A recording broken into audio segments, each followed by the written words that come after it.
Hello everyone. इस video में हम लोग जानने वाले हैं यूज ऑफ सेल और व्हील।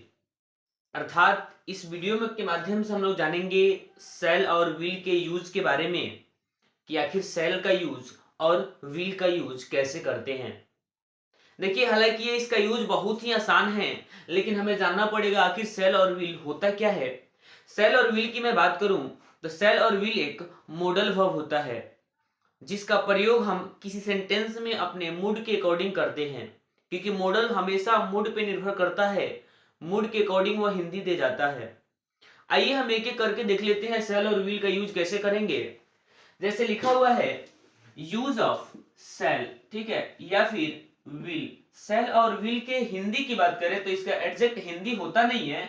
सेल और व्हील कहीं भी प्रयोग किया जाता है तो उसके अंत में गा गे गी करके आता है। मतलब स्पष्ट है कि हम कहीं ना कहीं सेंटेंस का जब हिंदी बनाने चलेंगे तो उसके अंत में गा गे गी या फिर उंगा उंगी करके आपका हिंदी बनेगा।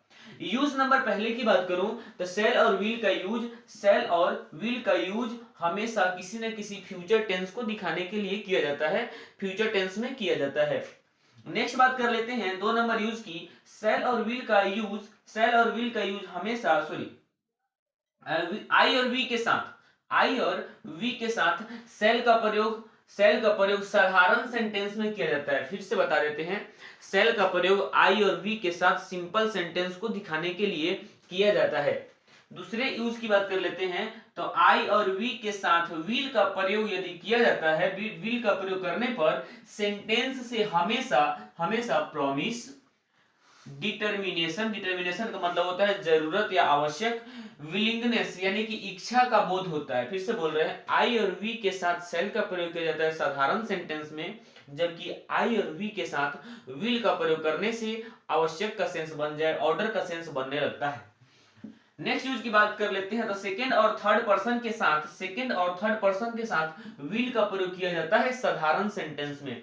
अब मन में आएगा सेकंड और थर्ड पर्सन होता क्या है, तो याद रखेंगे आई और वी को छोड़कर पूरी दुनिया सेकंड और थर्ड पर्सन हो सकता है, जबकि यू सेकंड पर्सन है, ही सी इट और कोई भी नाम सेकंड थर्ड पर्सन होता है। नेक्स्ट देख लेते हैं, सेकेंड और थर्ड पर्सन के साथ यदि सेल का प्रयोग किया जाता है तो हमेशा सेंटेंस में उन सेंटेंस से प्रॉमिस, डिटर्मिनेशन या ऑफिशियल रेगुलेशन का बोध होता है, यानी कि ऑर्डर का ही बोध होगा।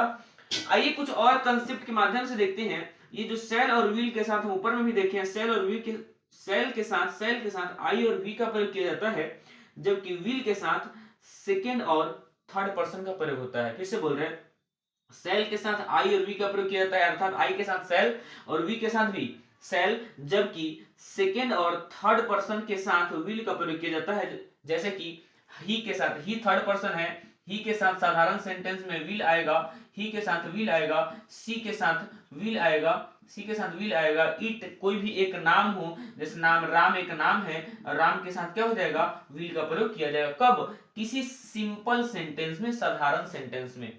जबकि डिटर्मिनेशन या ऑर्डर या कमांड के सेंस में हम इसके अपोजिट कर देते हैं, जहां सेल का प्रयोग होता है वहां हम विल का प्रयोग कर देंगे, अर्थात विल का प्रयोग आई और वी के साथ, और जहां विल का प्रयोग होता है वहां सेल का प्रयोग करेंगे, सेल के साथ सेकेंड और थर्ड का पर्सन का प्रयोग। अर्थात जरूरत के सेंस में ही के साथ विल नहीं, ही के साथ किसका प्रयोग कर लेते हैं, सेल का प्रयोग जरूरत के सेंस में। सेम एज सी के साथ भी सेल का प्रयोग, कोई भी नाम के साथ भी सेल का प्रयोग कर लेते हैं, जबकि आई के साथ हमेशा जनरली सेल का प्रयोग होता है, जबकि आई के साथ यदि विल का प्रयोग किया जाएगा तो उससे हमेशा ऑर्डर, कमांड या विलिंगनेस का बोध होता है।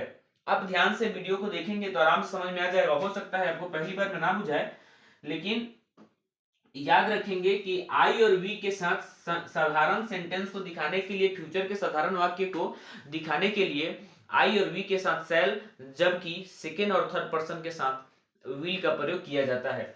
कुछ एग्जांपल्स के माध्यम से हम जान लेते हैं। लिखा हुआ आई विल हेल्प यू, देखिए ध्यान से, हम ऊपर में जाने हैं आई के साथ सेल का प्रयोग किया जाता है, आई और वी के साथ किसका प्रयोग, सेल का, जबकि आई और वी के साथ विल का भी प्रयोग होता है, बशर्ते कि हिंदी में अंतर आ जाएगा।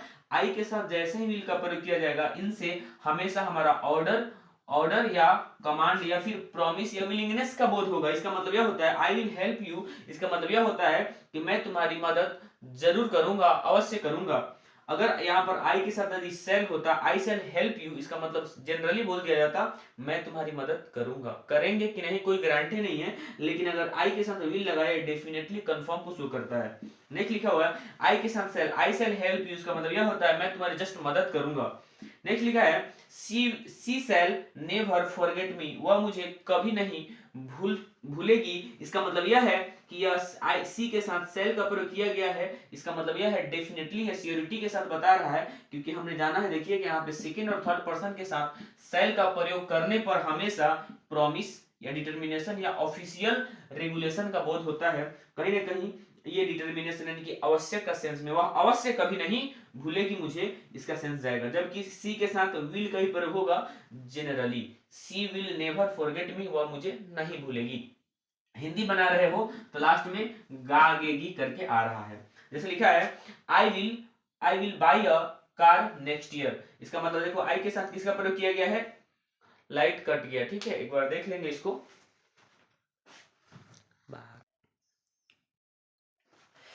हाँ देखिए थोड़ा लाइट कट गया था। देखिए हम लोग कहाँ थे, सीधी सी बात है, हम लोग जान रहे थे कि सी के साथ सेल का प्रयोग तभी किया जाता है जब हम किसी सेंटेंस में आवश्यक का सेंस देते हैं।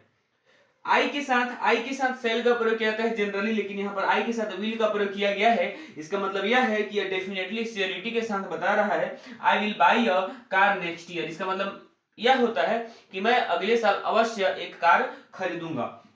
Next will you tell the way to visit hospital, यहाँ पे क्वेश्चन मार्क होगा। इसका मतलब यह है, देखिए विल का प्रयोग यू के साथ किया गया है, यू सेकंड पर्सन होता है और सेकंड पर्सन के साथ हम विल का प्रयोग करते हैं जनरली। इसका मतलब यह होता है रिक्वेस्ट के सेंस में हम विल सेकंड और थर्ड पर्सन के साथ विल का प्रयोग करते हैं। इसका मतलब यह होता है कि क्या तुम मुझे हॉस्पिटल जाने का रास्ता बताओगे। कहीं ना कहीं यहाँ रिक्वेस्ट का सेंस हो रहा है और यू के साथ विल का प्रयोग होगा। यदि यही रिक्वेस्ट आई के साथ करना होता तो आई के साथ सेल का प्रयोग होता, विल का नहीं। नेक्स्ट लिखा हुआ है एवरी एम्प्लॉय सेल कम एट 10 o'clock, इसका मतलब यह है कि सभी एम्प्लॉय 10 बजे आएंगे। इसका मतलब यह होता है कि यह कहीं ना कहीं आई के, देखो एवरी एम्प्लॉय के साथ हमारा क्या यूज किया गया है, सेल, जबकि यह थर्ड पर्सन होता है। थर्ड पर्सन के साथ जनरली विल का प्रयोग किया जाता है, यहाँ पर सेल का प्रयोग किया गया है। इसका मतलब यह है कि यह लीगल नोटिस है, यह लीगल नोटिस है। कहीं ना कहीं थर्ड पर्सन के साथ अगर सेल का प्रयोग करते हो तो उससे लीगल नोटिस का बोध होता है। यहाँ पे लिखा हुआ होगा कहीं पे, जरा देख लीजिएगा, ठीक है। सेकेंड और थर्ड पर्सन के साथ विल का प्रयोग होता है, लेकिन सेकेंड और थर्ड पर्सन के साथ यदि सेल का प्रयोग किया जाएगा तो ऑफिशियल रेगुलेशन को शो करेगा, ठीक है। कुछ हम कंसेप्ट भी देखे हैं कि आई के साथ आई और वी के साथ सेल, आई और वी के साथ विल भी प्रयोग होता है। सेकेंड और थर्ड पर्सन के साथ विल, जबकि सेकेंड और थर्ड पर्सन के साथ सेल भी प्रयोग होता है। बस करते कि सेंस बस बदल जाएगा डिटर्मिनेशन के केस में या उल्टा हो जाता है। उम्मीद है सारी बातें समझ में आया होगा। आपको किसी प्रकार के अगर डाउट्स होंगे तो एक बार कमेंट बॉक्स में जरूर लिखेंगे, हम इस वीडियो में यहीं तक रखेंगे। बाकी आप इसका स्क्रीनशॉट यहीं से नोट डाउन कर लीजिए।